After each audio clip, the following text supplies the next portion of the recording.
Sino? Chocho? Sarap bawang. Chocho? Naku, yung dilis ko, ngayon ko lang din. Yan nga eh, ano ko, nag-ano talbos, may dumaan. Sakto. Bubo ba? Alam mo ba? Ano? Ano ba? Ang laki ng... Wait lang. Diyan ngayon ko lang naisip bakit Sabado nagdudubli tayo. Maya. Basta ko nagdudubli. Nag-vlog ako. Wait lang. Kasi ba naman pagluluto ng dili? Kadug yan. Kadugtong yan ang ano ko kanina. Adobo ng dili. Oh, lagyan ko talbos. Yan ang luto ni Mami Sineda. Mami Sili. Dili. Talbos ng kamuti yan. Yan. Ayan. Tabi-tabi sami. Wait lang. Sarap almusal. Ano pa? Chapurado ako dyan, oh. Ito mo? Yung chapurado na galing sa ano, bagahe. Niluto ko. Yung galing sa padala. Ayan. Dobo yun ang ano. Itong Bisaya ba? Ay, Bisaya ba? Bisaya ba yata? Ay, so ang naghawak ng silpo, baba. Mula pa rin na, musang. Sayang mo isa. Ano ba yan nagisini? Ginawa mo sa buhay mo. Lolo. Luluto. Bilisan mo yung pagluto. Nagugutom mo yung kapitbahay mo. Saan kayo bilhin ni Nilsi ng ano? Bumili siya ng pressure cooker. Kasi dati diba, nanghirap sa iyo. Iwala yung bilog. Hindi niya nagamit. Yan, bumili talaga na siya. Nag-practice silang mag-ano. Hindi mura lang yung maliit eh. Pero Hindi, malaki pa sa iyo. Ay, katulad lang sa iyo. ano yun, legit libo. Nasa 1.5, 1.7, ganun. 1.3 lang yung sa akin eh. Ha? 1.3 sa ano ko. Oh, dati yun. Eh, ngayon, Diyos ko, ano, alam mo na. Alam mo na.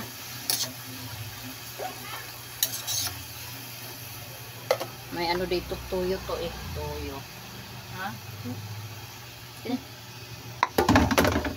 Tuyo, siyempre. Lagyan tuyo. Adobo eh. Sarap pa yung suka ng tuba. Sabi ng inano ni Ira. Sarap. Nagluto ako kagabi konti ng dilis. Kasi nagprito ako ng bangos. Duty ka gabi. Hindi ka nag-jote? Ikaw nag-duty ka. Hindi, nakatulog na ako. Sabi ko mag-duty ako. Pinihiga ako saglit kasi maaga pa naman. 7 mahigit pa eh. Tinawag nga ako ni ano, Kala ko nag-duty ka. ni Rene. Sabi ko, susunod. Sila Judith, si Sinabi Helen. ko na hindi ako mag-duty, Min. Pumunta Helen dito nang hiram ng ano, ng stapler. Sabi niya, Lagski. Pero pwede ako pahiram ng stapler. Sabi ko, sige. Sabi niya, sa daliling, sabi ko, lagyan ko lang bala. O, ilagay mo bala. Hindi ako marunong niyan, sabi pa niya. O, sige, lagyan ko bala. Nilagyan ko, kumakain kami. Sabi ko, kain, sige. Sabi niya, mag-duty ka ba? Sabi ko, oo. Uy, pagkatapos kumain, nagligpit, nahiga. Wala na, natulugan ko na, nagising ako nung oras Kasi na. ito tandaan mo. Wait lang mamaya. Hindi ko matandaan yan. Hindi, kasi nung pizza pot ko yun eh. Nung pizza tayo. Wait lang nga. Mamaya na yan. Sandali.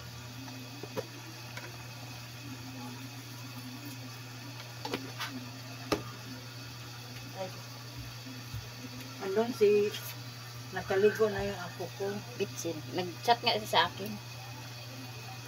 Ay, Nanay. kaya pala hindi maaga nagising sila Linlin. Sabi niya, nanay, may pasok po ba ngayon? Sabi ko, wala. Kapunta ka ngayon, bukas mayroon. Friday, wala. Sinig ko sa'yo. Hindi na lang nila inano yung ano, Sa GC yun. Pero may gagawin sila mamaya yata eh. hanggang bukas. May ipapasa yata. Ay, sa ano pala yun? Sa Facebook page. Wala pa naman eh. Mamaya pa yun. Alam mo naman yung mga teacher din. Wala pa. Ganun pa rin ang lumabas dito. Sabi sa amin sa GC, tanungin daw mga bata kung anong gusto regalo. Kasi baka naman magtaasan daw ng kilay pag si uwi. Na anong nabunot, ano ganito, bakit ganito, bakit ganyan. Diba? Totoo naman din eh. Sabi ko, igaya na lang natin sa last year na ganito ganyan yung regalo nila na galing sa magulang.